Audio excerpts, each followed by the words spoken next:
So, the thing about a clogged catalytic converter is that it's sort of like trying to breathe through a straw filled with peanut butter.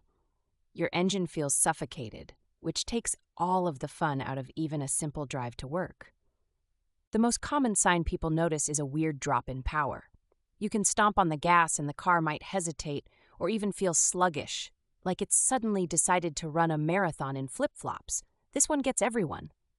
You might see your check engine light pop on, and there's this almost universal urge to pretend it's a glitch. Spoiler, it's usually not, especially if you also smell something resembling rotten eggs from the tailpipe.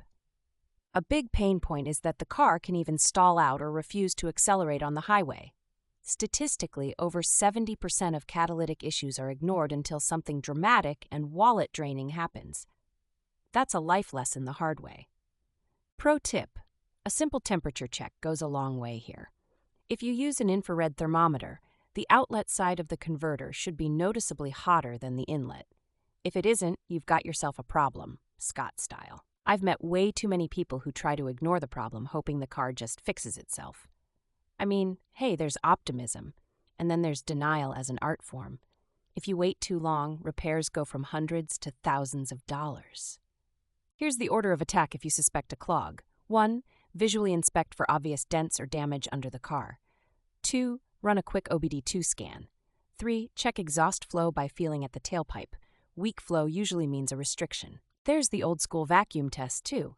If you connect a gauge to an intake vacuum port and see it drop as you rev and hold RPMs, that's almost always a restricted exhaust. Not a perfect science, but it's a powerful, budget-friendly trick. Pain point: finding a trustworthy shop. It's shockingly easy to get upsold on parts you don't need. Make sure your diagnosis is solid before signing up for the Replace Everything package. Always ask for the old part back for what it's worth. Pro tip: sometimes fuel or oil leaks up the chain, cause the clog in the first place.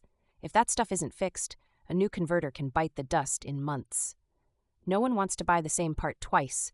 That's the definition of insult to injury. If you're handy and feeling brave, some people go for catalytic converter cleaner sprays or fuel additives. Mixed results, honestly, but if the clog isn't extreme, it might buy you some time. Don't expect miracles, but then it's a $20 experiment. My best advice as Scott from Portland: deal with it early, and you'll save a pile of money, frustration, and possible breakdowns in the middle of rush hour. There's nothing like prevention to keep your ride smooth and your wallet happy.